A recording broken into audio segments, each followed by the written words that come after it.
दोस्तों, अगर हम शिशु की बात करें, एक नवजात शिशु की बात करें, तो संसार में जितने भी प्राणी हैं उसमें मानव शिशु सबसे ज़्यादा हेल्पलेस होता है, सबसे ज़्यादा असहाय प्राणी होता है और उसे उचित देखभाल, संरक्षण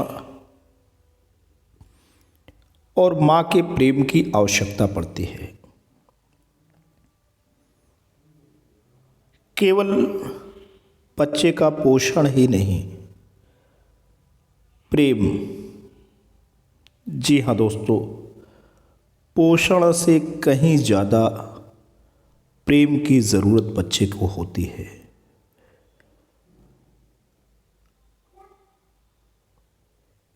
ऐसी माता जो अपने बच्चे को प्रेम के साथ पोषण मुहैया कराती है, उसका उचित देखभाल करती है, तो दोस्तों मान के चलिए कि सबसे बड़ी जो वहाँ पे बात होती है, बच्चे के व्यक्तित्व में जो बिना किसी शिक्षा के जो संस्कार का बीजारोपण होता है, वो सुरक्षा के एहसास का होता है। ऐसा बच्चा जो कि व्यक्तित्व से सुसंगठित है, सुरक्षित महसूस करता है, वो जब जीवन की बुनियाद पर कदम रखता है तो उसका मनोजगत, उसका अंतर्मन इतना सुसंगठित होता है कि उस पर किसी भी प्रकार का भवन निर्मित किया जा सकता है। कहने का मतलब आधारशिला ही जब इतनी सुसंगठित और सशक्त होती है तो बच्चे को जीवन में जो भी परेशानियां आती हैं वो उनका बहुत ही आसानी के साथ शमन कर लेता है। हाथ जो हमारा कर्मेंद्रीय है, जीवन में अगर दोस्तों देखें तो हाथ के माध्यम से ही हमारे 90% से अधिक काम दोस्तों होते हैं। जीवन के किसी भी अगर पहलू को देखें तो हाथ के बिना कुछ भी दोस्तों संभव नहीं है। और हाथ थामना एक प्रकार से सहयोग देना है, क्योंकि जैसे माँ एक बच्चे का हाथ थाम करके उसको उचित पोषण और प्रेम प्रदान करके उसके व्यक्तित्व का गठन करती है, वैसे ही जीवन में शिक्षा दीक्षा दोस्तों भले ही अच्छी रहे, उसमें गुरु की भूमिका तो नितांत आवश्यक है ही। ईश्वर की दृष्टि और ईश्वर की कृपा के हाथ भी बहुत ही ज़रूरी हैं एक व्यक्ति के व्यक्तित्व के निर्माण में, उसकी शिक्षा दीक्षा में और उसकी नियति को तय करने में। कहीं कहीं दोस्तों आपने सुन रखा होगा कि फलाना व्यक्ति किसी की ज़िंदगी में आया और वो उसका गॉडफादर हो गया, यानी कि व्यक्ति भटकाव की स्थिति में था और एक हाथ आया, उस हाथ ने उसे संभाल लिया। स्वामी विवेकानंद के बारे में आप जानते ही होंगे कि वेदांत के मर्मज्ञ, दर्शन के व्याख्याता और अपरिमित ऊर्जा से संपन्न स्वामी विवेकानंद दर्शन शास्त्र के एक बुद्धिमान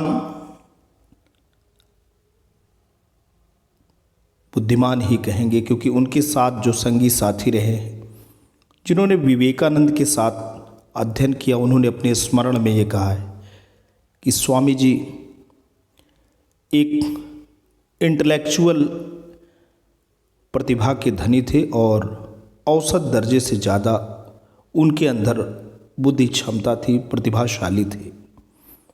लेकिन 1897 ये एक ऐसा वर्ष है जब स्वामी विवेकानंद शिकागो में विश्व धर्म सम्मेलन में पूरे विश्व से आए धर्म के प्रकांड विद्वान, मनीषी, साधु, संत, फकीर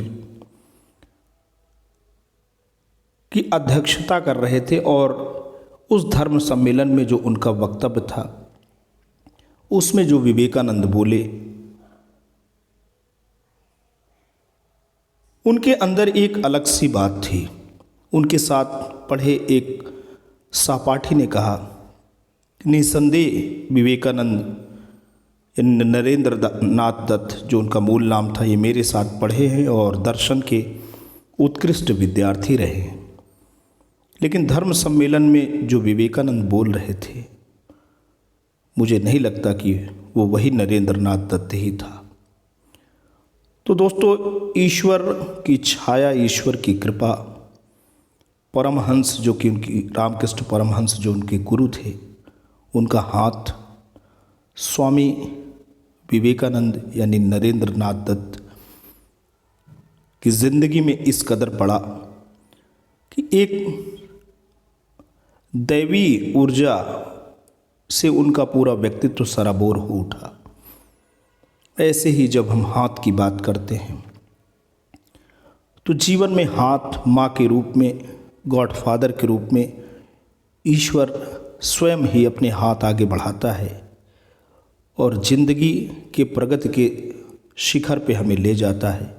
हमें सुरक्षा, सुख, सुकून, शांति और आनंद का एहसास कराता है। आज की जो कविता है कुछ इसी विषयक है। कवि हृदय दर्पण के माध्यम से इस कविता की प्रस्तुति देने जा रहे हैं।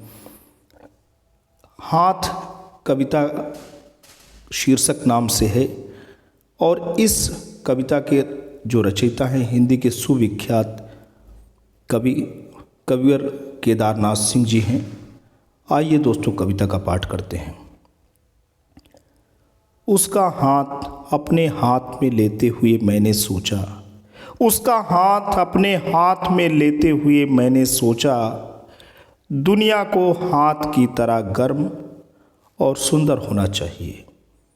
उसका हाथ अपने हाथ में लेते हुए मैंने सोचा, दुनिया को हाथ की तरह गर्म और सुंदर होना चाहिए।